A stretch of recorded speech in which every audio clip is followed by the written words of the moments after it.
আমার প্রিয় বন্ধুরা কেমন আছো? আশা করি তোমরা সকলেই ভালো আছো। তো বন্ধুরা, কোম্পানিরা যখন একের পর এক তাদের স্মার্টফোন লঞ্চ করতে থাকে তখন ক্রেতারা মানে আমরা তোমরা সবার কিন্তু একটা কনফিউশনের জায়গা তৈরি হয় যে কোন ফোনটা ছেড়ে আমরা কোন ফোনটাকে পারচেস করব, আমাদের টাকাটা সঠিক জায়গায় ইনভেস্ট হবে তো, ঠকে যাব না তো। হ্যাঁ, এমনই কিন্তু কনফিউশনের জায়গা একটা তৈরি হয়েছে। ইন্ডিয়ান মার্কেট এবং বাংলাদেশ মার্কেটে রিয়েলমি কিছুদিন আগে লঞ্চ করে দিল তাদের সি সিরিজের অন্তর্গত C25S এই ফোনটা, এবং ইনফিনিক্সের তরফ থেকে আমরা পেয়ে গেছি হট সিরিজের অন্তর্গত ইনফিনিক্স হট 10S এই ফোনটা। এই দুটো ফোন একই ক্যাটাগরির মধ্যে আসছে, ইন্ডিয়ান মার্কেটে 10,000 ক্যাটাগরির মধ্যে এবং বাংলাদেশ মার্কেটে আন্ডার 15,000 ক্যাটাগরির মধ্যে এদের বেস ভেরিয়েন্টটাকে কিন্তু লঞ্চ করা হয়েছে। এখন মানুষের কোশ্চেন হচ্ছে এটাই, তোমরা অনেকেই কোশ্চেন করেছো আমাকে কমেন্ট সেকশানে যে কোন ফোনটাকে আমরা পারচেস করব। আমরা টাকা নিয়ে বসে আছি কিন্তু বুঝতে পারছি না যে কোন ফোনটাকে কিনবো। আমরা যেটা কিনবো সেটা কিনে ঠকে যাব না তো, বা আমরা ঠিকঠাক কিনতে পারবো তো?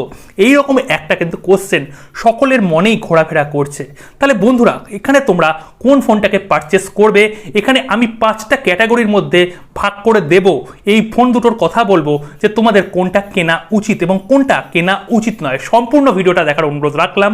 যারা চ্যানেলটাকে এখনও সাবস্ক্রাইব করোনি সাবস্ক্রাইব করে দাও, বেল নোটিফিকেশন আইকনটাকে প্রেস করে অল করে দাও নিয়মিত টেকনোলজির রিলেটেড ভিডিও পাওয়ার জন্য।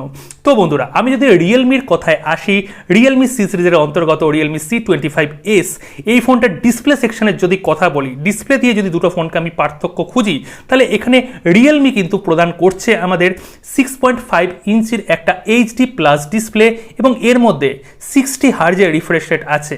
অন্যদিকে ইনফিনিক্স HD প্লাস ডিসপ্লে দিচ্ছে, এখানে FHD প্লাস ডিসপ্লে আমরা পাচ্ছি না, কিন্তু ডিসপ্লে সাইজটা একটু বেশি পাচ্ছি, 6.82 ইঞ্চির একটা ডিসপ্লে পাচ্ছি এবং এর মধ্যে একটা অ্যাডিশনাল ফিচার্স হচ্ছে 90 হার্জ রিফ্রেশ রেটের সাপোর্ট পাচ্ছি। এবার তোমরাই ডিসাইড করে নাও কোন ডিসপ্লেটা বেটার হবে। এখানে অবভিয়াসলি ইনফিনিক্সের ডিসপ্লেটা বেটার হবে, এখানে রিফ্রেশ রেটটা যেহেতু বেশি আছে। কিন্তু একটা অসুবিধাও আছে, এখানে পিক্সেল পার ইঞ্চ যেটা PPI আছে এটা কিন্তু সামান্য কম পেয়ে যাবে ইনফিনিক্সের ফোনে, কেননা এখানে ডিসপ্লেটা একটু বড় আছে তার জন্য।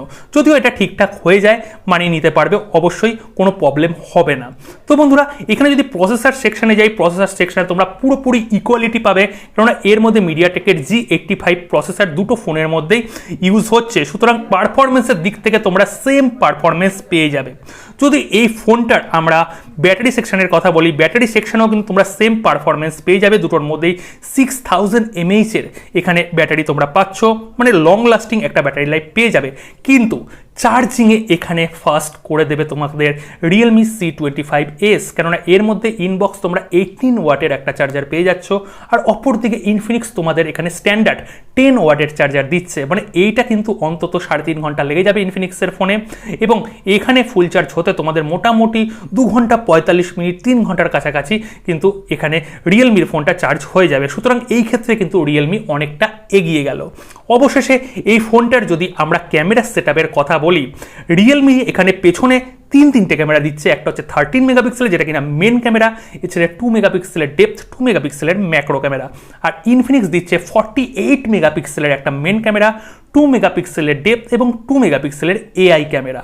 এখানে 2 মেগাপিক্সেলের দুটো ক্যামেরা ছেড়ে দাও। মেন ক্যামেরার যদি এখানে আমরা স্পেসিফিকেশনের হিসেবে যদি আমরা পার্থক্যটা খুঁজি, তাহলে ইনফিনিক্স অনেক অংশে বেটার কিন্তু আমরা স্পেসিফিকেশন পেয়ে যাচ্ছি, কেননা 48 MP আমরা ক্যামেরা পেয়ে যাচ্ছি। এখানে তোমরা হাই রেজলিউশনে 40 MP মোডে কিন্তু বড় সাইজের লার্জ পিকচার নিতে পারবে, এবং যেহেতু ট্রেন্ড চলছে এর জন্য অবশ্যই আমরা ইনফিনিক্সের ফোনকে এগিয়ে রাখবো। এবং ফ্রন্টে কিন্তু তোমরা দুটো ফোনেই 8 মেগাপিক্সেলের ক্যামেরা পেয়ে যাচ্ছ, সুতরাং ফ্রন্ট সাইডে আমি কোনো কথা বলবো না, দুটো তোমরা ইকুয়াল পেয়ে যাচ্ছ। এছাড়া এই ফোনগুলোর যদি পারফরমেন্সের কথা, ওভারঅল সেন্সার, ওভারঅল বিল্ড কোয়ালিটির কথা বলি, ডিজাইনের কথা বলি, সেখানে কিন্তু রিয়েলমি সেই ঘষা মাজা সি সিরিজ যেই ফোনগুলো ছিল সেম টু সেম একই প্যাটার্নে একই ডিজাইনে কিন্তু তারা ফোনকে নিয়ে এসছে। আর অপর দিকে ইনফিনিক্স কিন্তু এখানে অন্য টাইপের একটা ডিজাইন এনেছে, পলিকার্বনেটের বডি, দুটো ফোনের মধ্যে কিন্তু ডিজাইনটা মোর অ্যাডভান্স এখানে নিয়ে এসছে ইনফিনিক্স, কেননা ডিজাইনটা তোমরা পেছনে যেটা ফিল পাচ্ছ সেটা কিন্তু একটা ডায়মন্ড প্যাটার্নের পাচ্ছ এবং এর মধ্যে ফিঙ্গারপ্রিন্টও পড়ছে না। হ্যাঁ, সুতরাং ইনফিনিক্সকে ডিজাইনের দিক থেকে আমি এগিয়ে রাখবো। এবং এই দুটো ফোনের মধ্যে তোমরা সমস্ত রকমেরই কিন্তু সেন্সারের সাপোর্ট পেয়ে যাবে, ফিঙ্গারপ্রিন্ট সেন্সারেরও সাপোর্ট পেয়ে যাবে, ফেস আনলকের সুবিধা পেয়ে যাবে। এবার তোমরা ভাবছো কোন ফোনটাকে পারচেস করবে। এখানে যদি প্রাইসটা দেখি, এখানে রিয়েলমির ফোনের প্রাইস কিন্তু ইনফিনিক্সের তুলনায় 2000 টাকা বেশি, কেননা এখানে বেস ভেরিয়েন্টের প্রাইস ইনফিনিক্সের ফোনের 13,000 টাকা এবং রিয়েলমির ফোনের এখানে প্রাইস প্রায় 15,000 টাকার কাছাকাছি। সুতরাং যদি প্রাইসের দিক থেকে আমরা পার্থক্য খুঁজি, তাহলে ইনফিনিক্স অপেক্ষাকৃত সস্তা প্রাইসে আমরা সেম পারফরমেন্সের দুটো ফোন পেয়ে যাচ্ছি। সুতরাং এখানে আমি অন্তত এগিয়ে রাখবো ইনফিনিক্সের হট 10S। এই ফোনটাকে ক্যামেরার দিক থেকে, ডিসপ্লে কোয়ালিটির দিক থেকে, ডিজাইনের দিক থেকে, মাল্টিমিডিয়া ইউজের দিক থেকে এই ফোনটা কিন্তু অনেক অংশে বেটার হয়ে যায়। এবার কারা তোমরা রিয়েলমির দিকে যেতে চাও, যারা চাইছো একটা ভালো সফটওয়্যার এক্সপিরিয়েন্স, কেননা রিয়েলমি ইউআই কিন্তু অনেকটা পালিশ একটা ইউআই, যেখানে XOS ইউজ হচ্ছে ইনফিনিক্সে, তার তুলনায় আমি রিয়েলমি ইউআইকে অনেক ক্ষেত্রে এগিয়ে রাখবো। যারা সফটওয়্যার এক্সপিরিয়েন্সটাকে আরও অপটিমাইজেশনটা খুব ভালো পেতে চাও, তারা অবশ্যই রিয়েলমির ফোনটাকে কিনতে পারো। এবং রিয়েলমির ফোনের মধ্যে আরেকটা অ্যাডিং ফিচার্স আছে, সেটা হচ্ছে এই ফোনটা একটু রাগেড টাইপের ফোন, মানে কোম্পানি এখানে ক্লেম করছে, যদিও আমি এই ক্লেমটাকে কোনোভাবেই মানি না। আমি আগের ভিডিওতেও বলেছি, একটা ফোনকে ভেঙে চুরে দেখার কিন্তু আমাদের কোনো দরকার পড়ে না, মোটামুটি একটা ভালো লংজিভিটি যাতে শক্তপোক্ত ফোন হয় তাহলেই হয়ে গেল।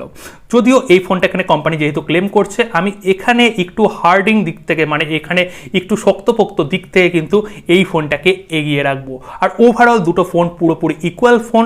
এই ফোনটা যদি ইনফিনিক্সের হট 10S এর দিকে তোমরা যদি যেতে চাও তাহলে যেতে পারো। অবভিয়াসলি তোমাদের কাছে একটা ভালো চয়েস কিন্তু ইনফিনিক্সের হট 10S এই ফোনটা হতে চলেছে। আমার কাছ থেকে এই ফোনটাকেই তোমরা রিকমেন্ডেশন হিসাবে নিতে পারো। এরপরেও যদি কোনো কমেন্ট থাকে, অবভিয়াসলি কমেন্ট সেকশনে কমেন্ট করবে, তোমাদের প্রত্যেকের কমেন্টের উত্তর কিন্তু আমি দিয়ে দেবো। ভিডিওটাকে লাইক করে দিও, শেয়ার করে দিও, চ্যানেলটাকে অবশ্যই সাবস্ক্রাইব করে দিও। আজকে রাখছি, দেখা হচ্ছে পরবর্তী ভিডিওতে। নমস্কার।